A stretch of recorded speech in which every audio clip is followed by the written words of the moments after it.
La tafonomía para Pijoan y Lizarraga, 17. Se puede definir como una subdisciplina de la paleontología que se dedica al estudio detallado y riguroso de los diversos procesos que actúan sobre organismos animales desde el momento de la muerte hasta generar depósitos esqueléticos.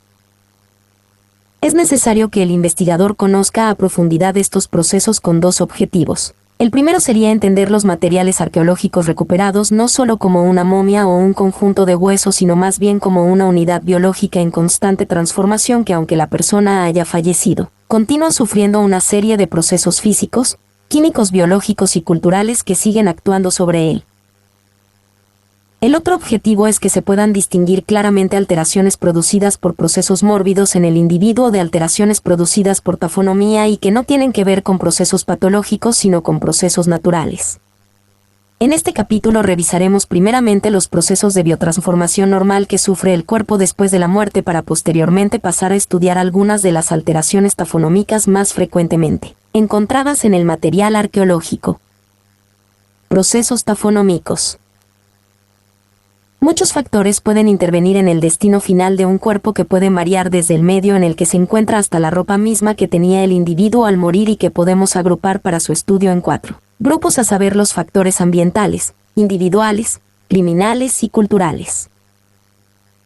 Los factores ambientales se pueden dividir en dos: por un lado los factores bióticos que están relacionados con la flora y la fauna presentes en el lugar, y los factores medioambientales como la temperatura, la presencia de sol, calor, humedad, que pueden dar al traste rápidamente con el cuerpo o, como veremos en líneas más adelante, pueden ayudar a conservarlo.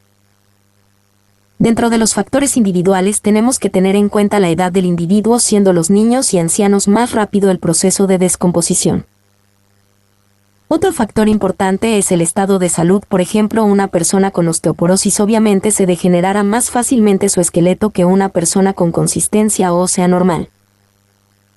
Los factores criminales y culturales son producidos por el ser humano. Los primeros son todo el tratamiento que el ser humano le da al cuerpo con el objetivo de deshacerse de evidencias, aunque a veces al contrario sirve para preservarlas, como el caso que refiere Smith, que le echaron cal a la mujer para desaparecerla. Sin embargo, resultó que conservó el cuerpo lo suficiente para que la policía investigara y pudiera acusarlo de homicidio.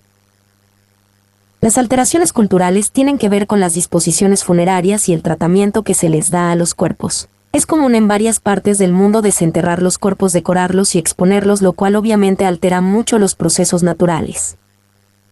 Transformación cadavérica. Al morir una persona sufre una serie de transformaciones biológicas como consecuencia de este hecho que, dependiendo del medio en el que se encuentre y el tratamiento que se le haya dado, llegará a un estado en el que puede permanecer varios años e incluso siglos.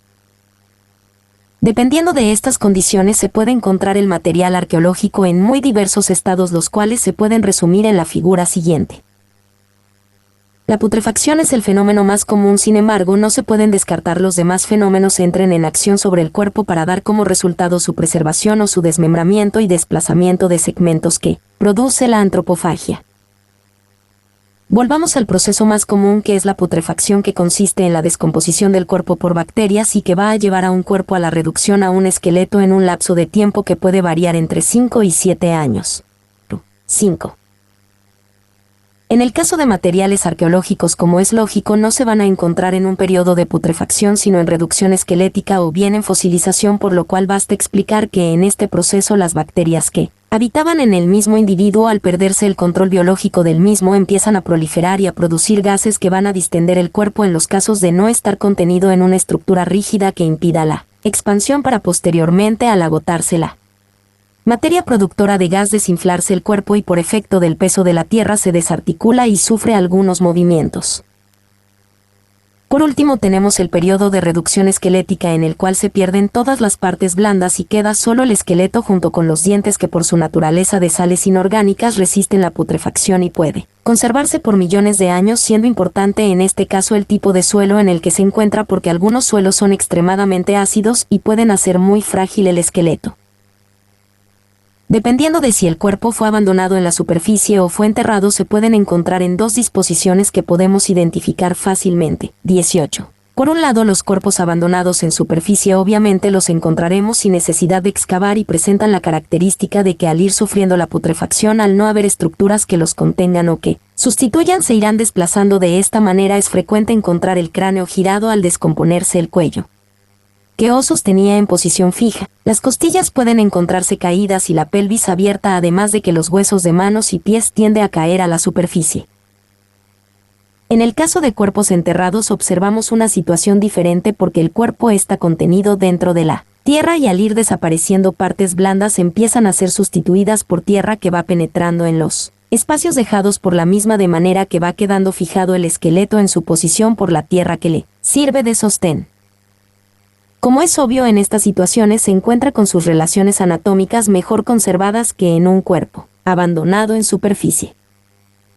Afortunadamente para los paleopatólogos, no todos los cuerpos sufren putrefacción, sino que algunos pueden derivar a otras transformaciones como la momificación, que se puede dividir en dos grupos. Por un lado, la momificación natural, en la que por circunstancias ambientales ideales en climas cálidos y secos el cuerpo no se descompone, o bien la momificación artificial. 19. En la que por acción del ser humano se conserva el cuerpo, como el caso de las famosas momias egipcias.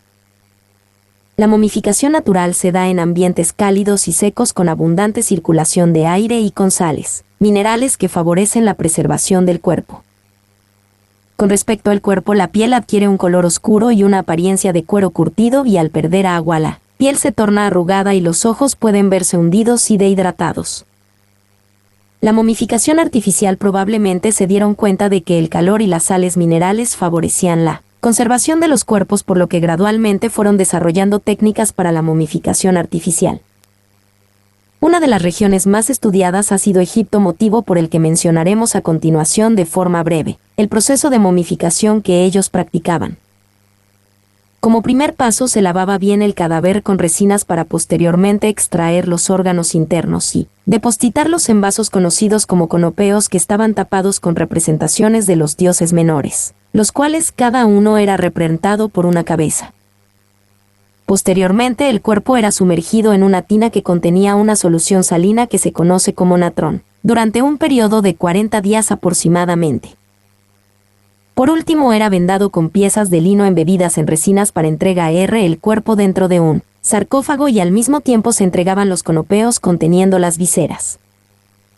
En ambientes acuáticos se da un fenómeno similar, en el cual las grasas son saponificadas o hechas jabón, motivo por el cual se pueden conservar por mucho tiempo los tejidos externos aunque se licuifican las vísceras, lo que nos permite estudiar con detalle la piel, aunque tenemos el problema de la licuefacción de las vísceras.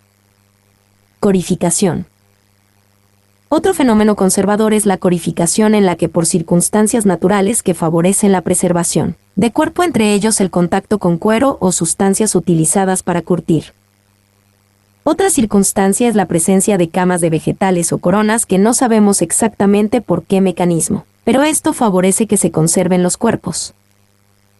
Por último, tenemos los ataúdes sellados con láminas de zinc, lo que impide la reproducción bacteriana y por lo cual la conservación del cuerpo. Cuerpos en superficie.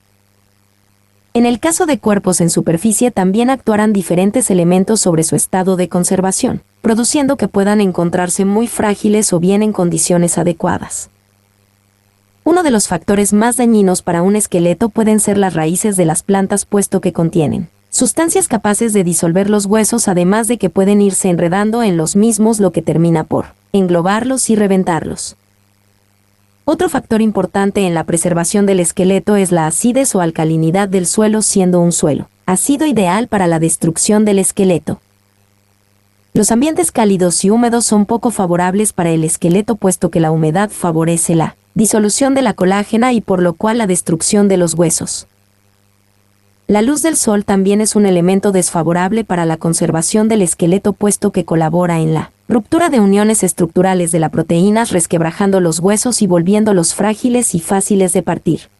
Los cuerpos que se encuentran en cuerpos acuosos, sobre todo en corrientes de ríos, también pueden sufrir muchas alteraciones, sobre todo si está en un río. Al ser arrastrado, es frecuente que al ser arrastrado por la corriente, algunos segmentos corporales se atoren, y si aunamos a esto la putrefacción, pueden dispersarse los segmentos corporales.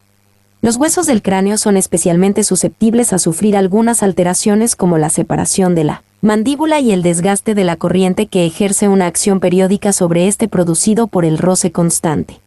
Otro problema frecuente son las fracturas que se producen al chocar el cráneo con cuerpos duros que se encuentran en la corriente o están fijos en la misma, como es el caso de las piedras que se encuentran en el lecho del río. Afortunadamente, si el excavador fue cuidadoso, entregará el cráneo con restos de tierra que pueden identificarse restos del cuerpo lacustre en un estudio detallado de laboratorio.